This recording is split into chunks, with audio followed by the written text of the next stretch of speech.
नमस्कार, स्वागत है आपका हमारे YouTube चैनल ब्रह्म ज्ञान सत्संग में। विज्ञान का सामना हमारे सनातन धर्म ग्रंथों से ही क्यों होता है? बाकी कथाकथित अन्य जो धर्म हैं उनसे क्यों नहीं होता? या उन पंथ से भी क्यों नहीं होता? उनके ग्रंथों से क्यों नहीं होता? सिर्फ और सिर्फ सनातन धर्म ग्रंथ से ही विज्ञान का सामना होता है। इसके पीछे बहुत बड़ा रहस्य है। एक्चुअल में विज्ञान को आध्यात्म कहा जाए और आध्यात्म को विज्ञान कहा जाए तो कोई गलत नहीं होगा, क्योंकि विज्ञान भी यही कहता है, पहले परीक्षण करो, पहले जांचो परखो, उसके बाद में रिजल्ट क्या आता है वो तुम्हारे सामने होगा। हजारों लाखों वर्ष पहले जो हमारे साधु संत ऋषि मुनि हुआ करते थे, उन्होंने जो ग्रंथ लिख कर गए हैं, एक्चुअल में वो ग्रंथ केवल पढ़ने के लिए और सुनने के लिए नहीं है। वो सारे के सारे ग्रंथ जो है वो विश्लेषण की मांग करता है कि ऐसा कैसे। जब तक कि किसी प्रश्न को लेकर के उसके पास नहीं जाओगे तब तक कि वो सही जवाब नहीं देगा। तो सनातन धर्म ग्रंथ जितने भी है वो सबके सब पूर्ण सत्य है, और उसको जब तक कि हम अपने जीवन में विश्लेषण करके इस्तेमाल नहीं करेंगे तो होता ये है, जब तक हम उसको परीक्षण नहीं करते, जांचते नहीं है, परखते नहीं है, केवल पढ़ लेते हैं, सुन लेते हैं और उनके कही हुई बातों पर हम आगे बढ़ते हैं, तो ऐसा अध्यात्म अंधविश्वास का रूप ले लेता है। और अंधविश्वासी अध्यात्म जो होता है ये कभी उचित परिणाम नहीं देता। अब सबसे पहले तो हमारे सनातन धर्म की गणेश जी की पूजा होती है ना। अब गणेश जी की ये कहानी कोई नहीं सुना हो ऐसा तो हो ही नहीं सकता कि गणेश जी का सर भगवान शिव ने काट दिया।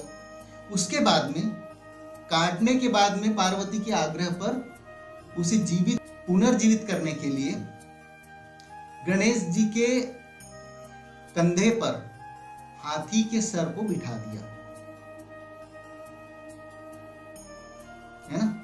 ये कहानी है, ये लिखा हुआ है हमारे ग्रंथों में। मैं ये नहीं कह रहा हूं कि वो गलत लिखा हुआ है, 100% सत्य ही लिखा हुआ है। लेकिन एक चीज को आपने कभी नोटिस किए हैं क्या? मानव शरीर में किसी भी हाथी का सर जोड़ना कैसे संभव हो सकता है? क्योंकि मानव शरीर तो छोटा है और हाथी का सर बहुत बड़ा होता है, तो उसे कैसे जोड़ा जा सकता है? अगर जोड़ना ही है तो उसको तो भारी भरकम शरीर चाहिए। जितना बड़ा हाथी होता है उतना बड़ा ही मानव शरीर चाहिए, तब कहीं जाकर उसे जोड़ सकते हैं, है कि नहीं। दूसरी बात यह है कि इस भारी भरकम शरीर, मान लिया जाए हाथी ही है, पूरा का पूरा हाथी है। अब भगवान गणेश को हम उपाधि देते हैं हाथी का, तो हाथी की सवारी क्या है? चूहा, एक मूषक, है ना। क्या यह भी कभी संभव हो सकता है कि भारी भरकम हाथी चूहे पर सवारी करता है और चूहा जहां जहां लेकर जाता है वो हाथी वहां वहां जाता है? ये संभव हो सकता है। चूहा जहां जहां लेकर जाता है हाथी वहां वहां पहुंच जाता है।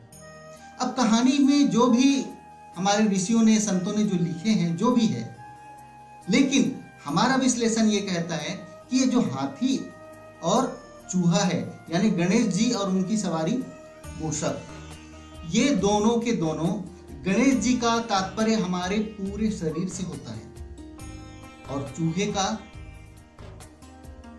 चूहा कौन है? चूहा जो है वो हमारा मन है। कभी आपने एक प्रयास किए हैं, अगर कोई भी कमरे में खाली रहना चाहिए वो कमरा, वहां एक चूहे को छोड़ दो और एक तुम चले जाओ, क्या तुम उसे पकड़ सकते हो? नहीं ना, नहीं पकड़ सकते। इसके लिए आपको एक काम करना होगा, सही ढंग से अगर समझना है तो चूहे के पास में कितना गुण होता है या कितनी विशेषताएं होती है। एक कागज ले लीजिए और उसमें नोट कीजिए कि चूहे में कौन कौन सी खासियत होती है, कौन कौन सी खूबी होती है। दूसरे कागज में हाथी लिख लीजिए और वहां उसके नीचे नोट कीजिए कि हाथी में कौन कौन से गुण होते हैं, कौन कौन सी विशेषताएं होती हैं, कौन कौन सी खूबियां होती हैं। ठीक है, यकीन मानो चूहे में जितनी खूबियां निकलेगी वो सारे के सारी खूबियां आपके चेतन मन का है, आपके मन का है। और हाथी की जितनी भी खूबियां निकलेगी वो हमारे अवचेतन मन यानी खुद की होती है। इसके पहले वाले वीडियो में तो अच्छी तरह से बता दिए हैं कि उसमें एग्जाम्पल दिया है कि हाथी और चींटी का, लेकिन हम एक बार अपने धर्म ग्रंथ को वापस मैंने जब खोल कर देखा तब मुझे ख्याल आया कि चूहा और गणेश जी, जो मैंने पिछले सत्संग में बताने का प्रयास किया, हमारे ऋषियों ने इस तरह से चूहा और हाथी इसका वर्णन किए हुए हैं। तो कहानी जो भी हो, जैसा भी हो, लेकिन ये हमारे अपने आप के ऊपर, हर मानव शरीर के ऊपर ये दर्शाता है कि कहानी ऐसा है। अब हमने तो कहानी सुनी है कि भगवान शिव ने सर काट दिए गणेश जी का और हाथी का लगा लिए। अब उसी का हम विश्लेषण करने गए तो हाथी में जितना भी पावर है, जितनी भी शक्तियां हैं, जितनी भी खूबियां हैं, वो हर एक इंसान में होती है।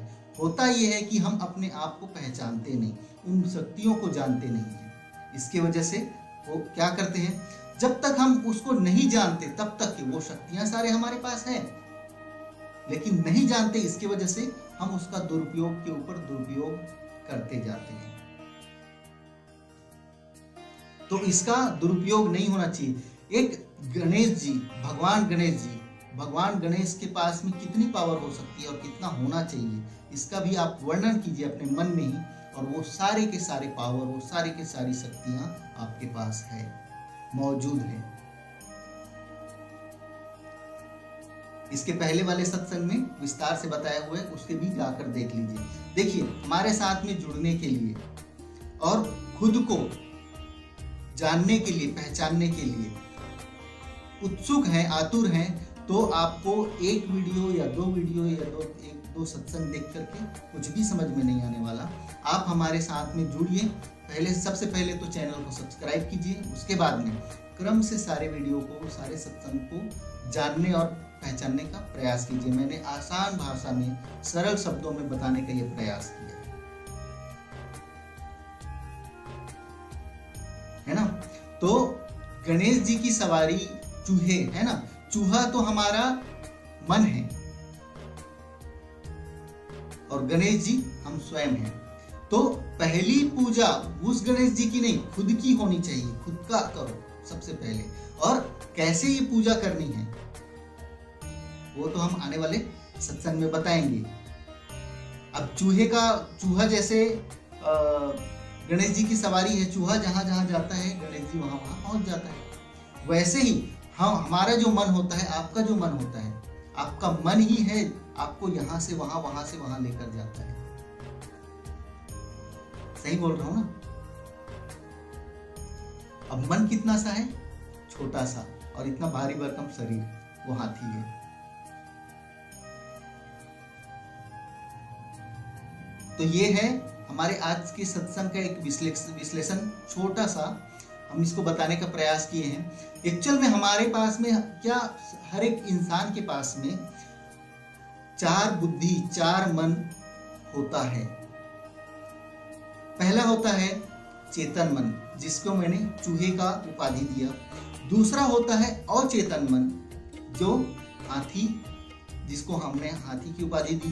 तीसरा होता है हृदय, हृदय भी एक मन की तरह कार्य करता है। और चौथा होता है ब्रह्मांड, यूनिवर्स। ये 4 मन मिलकर ही हमारे जीवन में सुख दुख, आशा निराशा, सफलता असफलता का निर्णय करता है। अब इन चारों मन को हम किस तरह से इस्तेमाल करें, कि हमारा जीवन भी, मानव जीवन भी सुखमय हो जाए। इसी को हम क्रम से आगे इस चैनल के माध्यम से हम बताने का प्रयास कर रहे हैं और आगे बताते जाएंगे। मैंने काफ़ी टाइम से सत्संग नहीं किया था क्योंकि टाइम नहीं मिल पा रहा था, तो थोड़ा इंतजार कीजिए। हम जल्दी ही एक नया सत्संग लेकर आएंगे जिसमें हम इन चारों मन को किस तरह से इस्तेमाल करना है और परमात्मा का जो अंश है हमारे भीतर, जिसको हम बोलते हैं अचेतन मन, वही आत्मा है और वही पूरे शरीर को और हमारे जीवन को संतुलित करता है, असंतुलित भी करता है। तो देखिए, जो हमारा जो ये सत्संग है और जो मैंने आपको बताने का जो प्रयास कर रहा हूं, वो एक्चुअल में 30 घंटे का है। 30 घंटा या 40 घंटा लग सकता है। तो हम जो छोटा छोटा जो सत्संग कर रहे हैं ना, उसमें पूरी बातें बताना आसान नहीं है, या ये कह सकते हैं आपको भी समझ में नहीं आएगा। इसलिए हम छोटा छोटा पार्ट बना रहे हैं और आपको परोस रहे हैं। तो आगे बढ़ने से पहले एक बार और आपसे ये कहना चाहूँगा कि आप हमारे चैनल में नए हैं तो सब्सक्राइब कीजिए, एक लाइक कीजिए, कमेंट कीजिए और कमेंट में अपना परिचय देना ना भूलें। तो मिलते हैं अगले सत्संग में, तब तक के लिए नमस्कार।